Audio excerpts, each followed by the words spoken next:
Assalamualaikum warahmatullahi wabarakatuh. Perkenalkan, nama saya Herveniha. Saya mahasiswa PPG Prajabatan Universitas Jambi, Angkatan 1. Pada kesempatan kali ini, saya akan memaparkan materi Filosofi Pendidikan Indonesia dengan tema kontekstualisasi pendidikan yang memerdekakan. Yang pertama yaitu konsep pendidikan.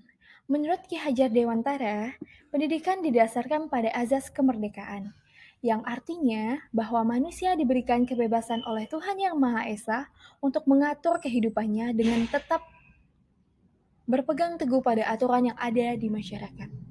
Jadi, walaupun setiap manusia mempunyai kebebasan, tetapi kebebasan itu tetap dibatasi oleh kebebasan orang lain, atau dalam hal ini kebebasan masyarakat di sekitarnya.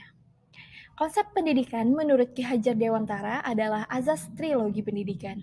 Azas trilogi pendidikan ini, yang pertama yaitu ada Ingarso Sungtulodo, yang artinya guru jika di depan sebagai teladan atau sebagai contoh dan panutan untuk anak muridnya. Yang kedua ada Ing Madia Mangunkarso, di tengah memberi keinginan dan menggugah semangat, artinya bahwa guru jika berada di tengah harus membangkitkan semangat muridnya. Dan yang terakhir yaitu Tuturi Handayani, atau bisa kita artikan dengan di belakang memberi dorongan. Pendidikan yang berpihak dan memerdekakan peserta didik. Pendidikan yang berpihak dan memerdekakan peserta didik memiliki tujuan untuk membuat setiap peserta didik belajar tanpa paksaan, sesuai dengan karakteristiknya, sesuai dengan gaya belajar, dan sesuai dengan lingkungan tempat peserta didik berada. Pendidikan yang memerdekakan adalah pendidikan yang menitikberatkan perubahan secara menyeluruh, baik lahir maupun perubahan batin, berdasarkan kodrat alam dan kodrat zaman di mana anak itu tumbuh dan berkembang. Jadi, kemerdekaan yang dimaksud dalam pendidikan bersifat tiga hal. Yang pertama yaitu berdiri sendiri, yang kedua tidak bergantung kepada orang lain, dan yang ketiga dapat mengatur dirinya sendiri. Pendidikan abad ke-21. Pendidikan abad ke-21 adalah pendidikan yang dalam praktik pembelajarannya berfokus kepada peserta didik atau student center, yang menekankan kepada kemampuan siswa untuk berpikir kritis, mampu menghubungkan ilmu dengan dunia nyata, menguasai teknologi informasi dan komunikasi, serta dapat berkolaborasi di dalam pembelajaran. Jadi, pendidikan abad ke-21 ini berfokus kepada peserta didik, student center, bukan teacher center. Dan kemampuan yang harus dimiliki oleh siswa pada pendidikan abad ke-21 salah satunya yaitu mampu berpikir kritis dan mampu berkolaborasi di dalam pembelajaran. Ada 4 ciri-ciri pembelajaran abad ke-21 atau yang lebih dikenal dengan 4C. Yang pertama ada critical thinking atau berpikir kritis. Siswa pada pembelajaran abad ke-21 dituntut untuk bisa berpikir kritis atau critical thinking. Yang kedua yaitu communication. Jadi communication di sini baik antar siswa sesama siswa maupun antar guru dan siswa. Yang ketiga yaitu kreatif. Pembelajaran abad ke-21 menuntun siswa maupun guru untuk lebih kreatif dalam proses pembelajaran. Dan yang terakhir yaitu collaboration. Collaboration yaitu kerjasama.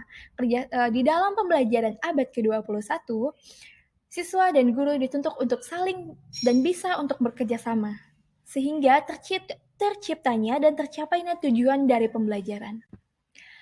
Praktik pendidikan yang memerdekakan. Di sini saya memaparkan 5 contoh dari praktik pendidikan yang memerdekakan. Yang pertama yaitu memberikan kebebasan kepada peserta didik untuk berperan aktif dalam kegiatan pembelajaran. Kebebasan kepada peserta didik untuk dapat berperan aktif di dalam proses pembelajaran sangat dibutuhkan pada pembelajaran abad ke-21 karena kita tahu bahwa pembelajaran abad ke-21 lebih ke student center. Jadi, peran aktif dari siswa dan kebebasan siswa sangat diperlukan selama proses pembelajaran. Yang kedua ada memberikan keleluasaan kepada siswa untuk ikut menentukan tujuan pembelajaran, metode pembelajaran, dan refleksi pembelajaran. Seperti yang kita telah pelajari pada prinsip pengajaran dan asesmen yang efektif bahwa peserta didik juga ikut untuk menentukan tujuan dari pembelajaran, metode pembelajaran, dan refleksi pembelajaran. Yang ketiga yaitu lingkungan belajar yang menunjang inovasi dan kreativitas. Jadi, salah satu praktik pendidikan yang memerdekakan yaitu lingkungan belajar yang menunjang siswa untuk berinovasi dan mengembangkan kreativitasnya. Yang keempat yaitu sekolah sebagai penghubung dan fasilitator siswa ke dunia nyata. Jadi, ilmu yang didapatkan siswa di sekolah bisa mereka terapkan di kehidupan mereka sehari-hari. Dan yang terakhir yaitu anak belajar sesuai dengan kodrat alam dan kodrat zaman. Artinya dengan praktek pembelajaran yang memerdekakan.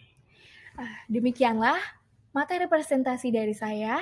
Saya Herpeniha mengucapkan terima kasih sudah menonton dan saya akhiri dengan wabillahi taufiq wal hidayah. Wassalamualaikum warahmatullahi wabarakatuh.